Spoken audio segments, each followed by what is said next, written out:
Bismillahirrahmanirrahim. Assalamualaikum warahmatullahi wabarakatuh. Waalaikumsalam warahmatullahi wabarakatuh. Alhamdulillah rabbil alamin. Wal aqibatu lil muttaqin. Ashhadu an la ilaha illallah wahdahu la syarika lahu wa ashhadu anna Muhammadan abduhu wa rasuluh. Sallallahu alaihi wa ala alihi wa sahbihi wa man tabi'ahum bi ihsan ila yaumiddin wa ba'd. Pertama-tama marilah kita panjatkan bersyukur pada Allah Subhanahu wa taala yang telah memberi kepada kita taufik dan kemudahan sampai hari ini, alhamdulillah. Dan semoga taufik dan hidayah ini Allah beri kepada kita sampai akhir ajal kita datang. Amin ya rabbal alamin. Kemudian yang kedua, saya ucapkan jazakumullahu khairan kepada panitia yang telah mengundang kita dan juga Ustaz Khaliful Hadi, alhamdulillah beliau ada di sini, yang jauh datang dari Gresik dalam rangka menyampaikan ilmu dan hikmah. Ahlan wa sahlan ya Ustaz Khaliful Hadi di Kota Malang. Mudah-mudahan antum diberikan senantiasa kesehatan yang prima dan keselamatan dan taufik dalam segala urusan antum. Amin ya rabbal alamin. Dan untuk kita semua, amin. Mumpung kita bertemu dengan beliau ini, saya ingin menyampaikan sebuah hal yang sangat penting. Untuk apa kita berdakwah? Atau tujuan berdakwah itu apa? Saya mendengar dari Syekh Saleh Al-Syekh hafizahullah. Beliau mengatakan tujuan kita berdakwah ini adalah ada dua. Naf'un nas, memberi manfaat kepada manusia seluas-luasnya. Kemudian yang kedua, menyelamatkan mereka dari api neraka, supaya yang berdakwah maupun yang didakwah itu masuk surga. Kemudian beliau membawakan dalil bahwa Nabi SAW ini dalam Sahih Bukhari mendatangi anak muda Yahudi yang sedang sakit.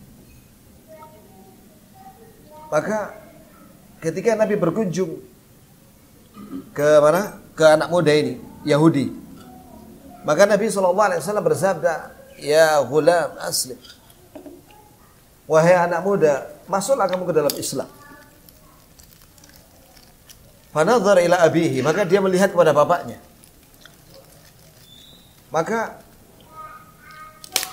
bapaknya mengatakan, di akhir daripada hadis itu bapaknya mengatakan begini, "Ati' Abul Qasim." Ta'atilah Abul Qasim, yaitu Nabi Muhammad. Akhirnya anak muda ini masuk Islam. Fa aslama. Setelah dia masuk Islam, maka dia meninggal. Maka Rasulullah SAW menyatakan, "Alhamdulillahilladzi anqadhahu bi minan nar." Segala puji bagi Allah yang telah menyelamatkan dia dari api neraka dengan sebab dakwahku. Di sini menunjukkan hanya dengan satu atau dua kalimat, aslim, ya ghulam aslim, maka dia selamat, diselamatkan oleh Allah Azza wa Jalla. Maka benar apa kata Syekh di sini, bahwa kita sepakat bahwa dakwah yang kita sampaikan kepada manusia supaya manusia itu mengambil manfaat dari kita dalam hal urusan agama, bahkan mungkin dunia juga, bahkan akhirat mereka, dan supaya mereka selamat dunia akhirat. Cuma itu yang kita inginkan. Sebagaimana kita ingin selamat dengan dakwah ini, begitu pula mad'u kita juga ingin selamat. Nah sekarang yang namanya syaitan, yang dikatakan dia, ya jelas ini syaitan sebagaimana yang Nabi sampaikan, dia tidak akan berputus asa untuk tahrish fima bainakum, untuk mengadu domba di antara kalian. Oleh karena itu Allah Azza wa Jalla sudah berfirman, "Aslihu, innamal mu'minuna ikhwatun fa aslihu." Dengan menggunakan kata kerja perintah, Allah Azza wa Jalla menyatakan, damaikanlah saudara kalian, la'allakum turhamun, agar kalian dirahmati oleh Allah. Artinya apa? Jika Allah perintahkan pada kaum mukminin untuk bersatu, apalagi ditujukan kepada para dai, kepada para pendakwah yang mereka a'lam minhum, lebih tahu daripada mad'unya. Maka ayat ini aula bihim, lebih utama ditujukan kepada para pendakwah. Maka berusaha untuk melakukan apa saja ucapan, kalimat atau upaya-upaya yang sifatnya untuk islah fima baina du'at, di antara para dai dan di antara kaum mukminin. Apalagi mereka ini adalah ahlus sunnah. Bukankah ahlus sunnah itu a'lamun nas bil Islam bil haq wa arhamuhum bil khalq? Bukankah ahlus sunnah itu orang yang paling tahu tentang kebenaran dan yang paling sayang dengan makhluk? Maka berangkat dari sini, sudahlah kita mengamalkan ayat dan hadis yang berkaitan dengan al-islah, namanya perdamaian. Iya, bukankah kalau suami istri itu ya, kata Nabi SAW, la yafraq mu'minun mu'minatan in kariha minha khuluqan radiya minha akhar. Janganlah seorang suami membenci istrinya karena barangkali kalau dia tidak senang dengan satu perangai, tapi dia senang dengan perangai-perangai yang lainnya. Bukankah kita sama-sama bertauhid? Alaysa kadzalik ya Ustaz? Bala. Bukankah kita sama-sama mencintai sunnah Rasulullah SAW? Bukankah kita sama-sama yakni memiliki tujuan dakwah yang sama? Alangkah indahnya kalau kita saling melihat apa yang sama di antara kita. Adapun jika ada masalah, ya jelas manusia ada kekurangan. Mari kita nu'alij hadhihi al-akhta, yakni kita melihat kesalahan ini dengan cara yang terbaik. Kalau misalnya ada orang tergelincir, selamatkan dia. Selamatkan. Bukankah wanita Bani Israel, pelacur, diampuni oleh Allah Subhanahu wa taala dan dimasukkan surga gara-gara memberi minum anjing yang kehausan. Lah kalau memberi minum anjing yang kehausan itu aja menyebabkan dia diampuni dan masuk surga, apalagi memberi minum dan makan manusia. Apalagi memberikan nasihat ilmu yang bermanfaat. Hadza a'dhamu min at-ta'am wa syarab. Ini lebih berharga, lebih agung, lebih besar daripada makan dan minum. Tauhid, sunnah, Masya Allah. Syekh Abdul Razak mengatakan, jika wanita pelacur Bani Israel memberi minum anjing, diampuni dan masuk surga, apalagi yang mengajarkan manusia tauhid. Ahlu sunnah semuanya mengajarkan tauhid. La syak, tidak diragukan lagi. Kalau dia mengerti sunnah, dakwah salaf, maka mari kita melakukan upaya-upaya, baik itu berupa kalimat atau apa saja yang menyenangkan saudara-saudara kita ahli sunnah. Allah Azza wa Jalla memberitakan dalam surat At-Taubah, mengingatkan supaya kita saling memberikan loyalitas satu sama lain. Illa taf'alu takum fil ardi Fasadun kabir. fitnatun wa fasadun kabir. Jika kalian tidak melakukan itu, yaitu upaya-upaya perdamaian, persatuan di antara kalian, tolong menolong dan loyalitas di antara kalian, akan terjadi fitnah dan kerusakan yang besar. Shadaqallah, benar apa kata Allah. Kalau kita tidak memberikan saling tolong menolong dalam kebaikan, saling husnudzon, saling melihat kelebihan dan ilmu yang ada pada saudara-saudara kita dan hal-hal yang sama di antara kita, kapan lagi? Ya, kalau kita masih membicarakan masa lalu, gak akan habis. Perselisihan masa lalu udah tinggalkan.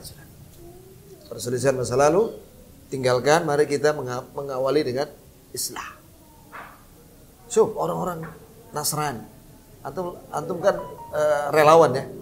Di Cianjur itu mereka bersatu. Mereka bikin kemah-kemah. Itu sama.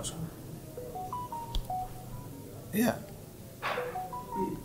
Lah sedangkan ahlu sunnah baru woro-woro. Mereka sudah duluan. Masa kita kalah sama haula, sama mereka?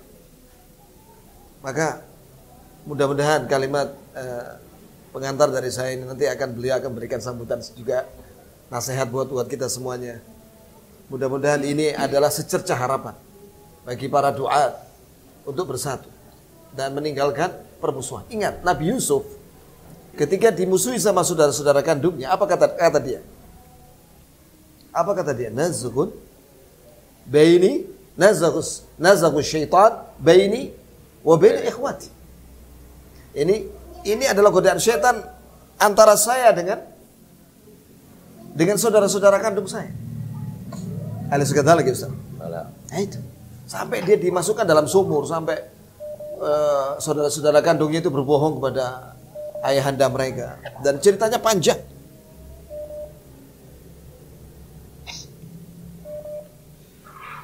Ceritanya panjang masalah ini, Nabi Yusuf dengan saudara-saudara kandungnya. Intinya apa yang disampaikan Nabi Yusuf itu bahwa saudara-saudaranya itu memusuhi dia karena godaan syaitan. Jangan sampai kita juga seperti itu. Semoga Allah menyatukan hati kita semua dan para duat ahli sunnah dan umumnya ahli sunnah wal jamaah. Amin ya rabbal alamin. Fadhal ya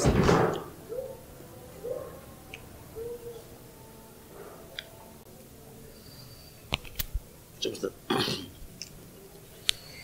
Assalamualaikum warahmatullahi wabarakatuh. Alhamdulillah wassalatu wassalamu ala rasulillah amma ba'd. Apa yang disampaikan oleh Ustaz Ainul Riza sebenarnya kafa wa syafa gitu ya. Cukup dan bisa menyembuhkan gitu ya. Alhamdulillah, Allah ibarik. Kami ini kan hanya tambahan wujuduhu keadami gitu ya. Adanya dan tidak adanya lu sama gitu ya. Tapi tidak ada masalah, kami diminta untuk menyampaikan beberapa kata gitu ya. Kalau saya lihat permasalahan di antara kita ini sebenarnya, Anda lihat ke benang merahnya. Alhamdulillah saya udah selesai di tulisan buku tentang kenalilah benang merah pertengkaran kamu. Saya ambil benang merah perselisihan antara ahlu sunnah. Perselisihan wajar, tapi saya bahasakan pertengkaran. Pertengkaran. Itu benang merahnya kata Imam Syatibi dalam kitab Al-Muwafaqat, kata Syekhul Islam dalam kitab Majmu' Fatawa, Syekh Ibnu Utsaimin dalam Syarah Riyadhus Shalihin. Pertengkaran itu sebabnya hanya 3. 1, dha'ful ikhlas, dha'fuddin, lemah agamanya. Bukankah Rasul alaihi salatu wasallam berkata, matawadda isnani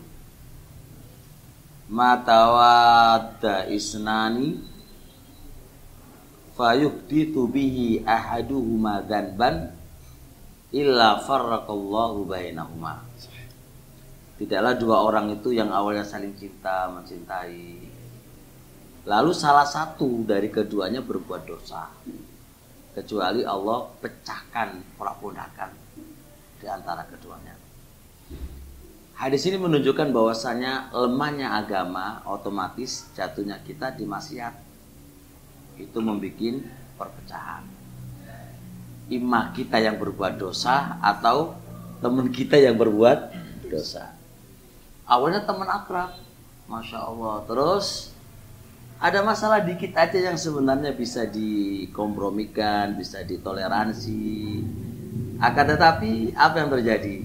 Karena Allah sudah ingin memberikan tafsir perpecahan, ya akan berpecah. Maka berarti dari sini, berangkat dari sini adalah masing-masing kita harus banyak-banyak istighfar dulu lah kepada Allah. Jangan banyak nyalain orang dulu gitu kan. Kita ini terlalu pede nyalain orang tapi tanpa melihat diri kita. Gitu. Contoh kedua, di antara lemah agama, lemah keikhlasan. nggak menutup kemungkinan orang yang mentahdir itu juga punya misi pribadi, ingin diangkat, kalah saing, yang satu doktor, yang satu nggak doktor, yang satu banyak muridnya. Ini kan ambisi syaitoninya. Sebenarnya masalah-masalah kecil yang tidak perlu rame. Mungkin masalah pribadi diusir, nggak boleh ngajar di sebuah sekolahan, mari ngono marah-marah, mentahdir, mencari kesalahan dan sini. Poin-poin ini memang saya sebutkan di buku saya itu macam-macam bentuk kurang agama yang menyebabkan perpecahan di antara kayak gini ini juga gitu loh. Maksud kami adalah, ayolah konco-konco, kita ikhlaslah karena Allah. Kira-kira apa yang mendorong kamu mentahdir temanmu itu apa? Jangan di lisan kamu gayanya karena ikhlas, karena difaul haq, difauddin, tapi sebenarnya masalah-masalah pribadi. Nah repot kalau kayak gini, maka ya ayolah ngaca diri masing-masing. Kembalikan diri kita itu kita udah bener apa belum. Makanya kata Syekhul Islam Ibnu Taimiyah rahimahullah ta'ala, man akhlasa fi da'watihi burika fi lisanihi. Siapa yang dakwanya itu ikhlas karena Allah, akan diberkahi dalam lisannya. Jangan-jangan lisan kita itu kotor, nadirin orang yang gak ngenain. Jangan-jangan karena kurang ikhlas. Ini rinciannya panjang tapi itu insya Allah. Yang kedua adalah dha'ful ilmi, lemah ilmunya. Teman-teman semuanya, nasihat anak pribadi sama antum juga. Sebenarnya permasalahan kita antar satu dengan yang lainnya jangan-jangan karena kurang keilmuan kita, kapasitas keilmuan kita. Karena kapasitas kekurangan itu menyebabkan apa? Perpecahan. Ibnu Asy-Syaukani dalam kitab Badrut Thaliq menyebutkan dari salah satu gurunya, manusia terbagi menjadi 3. Alim, perselisihan alim itu nggak jadi fitnah karena di atas ilmu. Yang kedua, orang awam, perselisihan orang awam itu nggak berpengaruh. Yang ketiga adalah pertengahan. Pertengahan ini ilmunya nggak nyampe ulama, dikatakan orang awam nggak mau, berarti pertengahan. Kata Syaukani, ini adalah mangsya'ul fitnah, mangsya'ul fitan. Ini tempat porosnya munculnya fitnah. Nah, maksud kami adalah, sudahlah, berapa kitab yang kamu sudah baca dalam bab jarh wa ta'dil? Saya kasih contoh. Gampangannya begini. Boleh nggak kita belajar dengan ahlu bidah masalah tajwid, masalah lughah, masalah yang lain? Mungkin sebagian antum mengatakan nggak boleh, hatta masalah ini nggak boleh. Itu kan hanya versinya kamu. Dan itu hanya sepengetahuan kamu. Di sana ada ulama yang lain yang membolehkan selama dia tidak mendatangkan subhat-subhat terkait dengan agama. Banyak ulama yang komen berbeda dengan antum gitu kan. Artinya coba ayo belajar ulang lagi lah. Gitu loh.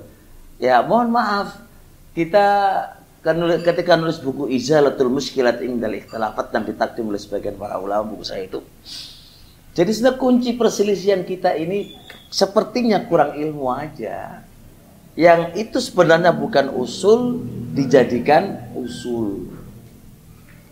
Hatta usul pun kita butuh lihat lagi. Apakah mengharuskan ditahdir atau enggak. Saya kasih contoh. Ibnu Khuzaimah rahimahullah ta'ala tergelincir dalam bab asma wa sifat. Ketika Ibnu Khuzaimah mengatakan khalaqallahu Adam min suratihi. Allah menciptakan Adam itu dari bentuknya Adam menurut Ibnu Khuzaimah. Dan itu salah. Dhamirhi itu kembali ke Allah. Allah menciptakan Adam dari bentuknya Allah. Allah memiliki sifat bentuk. Itu dinafikan oleh Ibnu Khuzaimah. Enggak. Masa Allah punya bentuk? Dan dia menjadi seulama banyak banget. Maka Imam Dhahabi akhta'abi Ibnu Khuzaimah. Ibnu Magda mengatakan akhta'abi Ibnu Khuzaimah. Terus apakah ditahdir? Kan enggak. Makanya kita itu butuh melihat kaidah-kaidah khilaf. Karena kurangnya ilmu terkait dengan khilaf, kaidah-kaidah khilaf pendapat. Jadinya apa yang berbeda dengan kamu hantam semuanya. Gitu loh. Gampang aja contoh kasus Syekh Ali rahimahullah ta'ala. Kasus dengan pemikiran Murji'ah. Ya kan? Fatwa Lajnah Daimah mengatakan beliau kena pemikiran Murji'ah. Ulama yang lain bilang apa? Enggak. Dasarnya apa? Kaidah Murji'ah itu kayak apa sih? Gitu kan. Berbeda pendapat. Terus apa kamu maksa orang lain? Jadi yang kedua, perbedaan sikap kita terhadap tahdirnya seorang ulama. Ya akhi, tahdir ulama itu enggak mulzam kita ikutin ya akhi. Barakallahu fiik. Al-Imam Ibnul Qayyim dalam kitab Ilamul Muwaqqi'in bedakan antara mufti dengan qadhi. Mufti itu fatwanya, tahdirannya laisa mulzaman lana, enggak wajib kita ikutin. Ini apalagi fatwanya ustadz atau siapa, bukan qadhi, bukan apakah kita wajib diikuti. Dari mana kayak gitu itu? Ini karena kekurangan kita belajar aja lah. Ayo kita, ya bukannya nuduh atau apa, ayo kita semuanya kurangnya ilmu membawa yang lain salah menurut ente benar, padahal tidak semisal itu. Makanya Syekh Ibnu Utsaimin mengatakan kaidah di dalam mensikapi masalah yang berbeda oke lah, karena nggak ada dalil yang jelas, nggak ada ijma, hanya sekedar istinbat, istikhrajul hukum bil istinbat. Udahlah, antum bikin 60%, 70%, lawanmu kasih celah 30%, 50%. Bisa jadi yang benar itu di lawan kamu. Nggak ada 100% itu dari mana wong? Wahyu nggak turun ke ente kok. Kecuali kalau wahyu turun ke ente baru bisa 100%. Udahlah, ayo belajar. Ketiga adalah dha'ful aql. Lemah akalnya. Artinya kurang bijak, kurang dewasa dalam menghadapi masalah. Masalah kecil, diusir, gak boleh ngajar, malah gede. Ini kan nggak bijak aja dalam mensikapi masalah. Nggak lapang dada ketika. Nah, karena nggak lapang dada, inilah yang menjadikan sebab tahdiran. Intinya ayolah ngaca diri kita lah. Seorang ngoco-ngoco itu piye? Ojo ngoco orang lain lah. Kalau saya, ayo ngoco diri kita. Satu, apakah Anda itu orang yang paling takwa? Satu, jangan-jangan sebab maksiat kamu, ya kan? Kamu yang salah, tergelincir lidah kamu. Yang kedua, kitab berapa kitab yang kita sudah baca? Kitab usul, ngoco kitab usul berapa? Kitab Qawaid, kitab apa lagi? Poco kitab berapa kamu itu, gitu loh.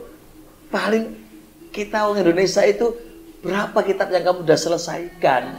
Paling ngoco potongan-potongan, apalagi sekarang kola Mbah Gogel radhiyallahu taala anhu. Woi, gak Mbah Gogel ilmune lah, ngono tok wae urusane. Terus ketiga, ayolah kita dewasa lah. Dakwah ini lebih utama daripada masalah pribadi. Persatuan umat itu lebih kita butuhkan dibandingkan masalah pribadi. Karena kodanya kan jelas kaidah. Islam ini adalah dibangun di atas jalbul maslahah wa darul mafsadah. Jalbul maslahah bertingkat-tingkat. Menarik ke masalah bertingkat-tingkat. Ayo kita pikirkanlah. Kira-kira mentahdir itu maslahatnya apa? Dan engkau membiarkan itu maslahatnya apa? Itu kan hitungan lah. Dan itu butuh kedewasaan ya. Ya mungkin secara bahasa Ustaz itu aja. Wa ila antum udah cukup tadi, cuma ya harus di Dais yang semoga bermanfaat insyaallah taala.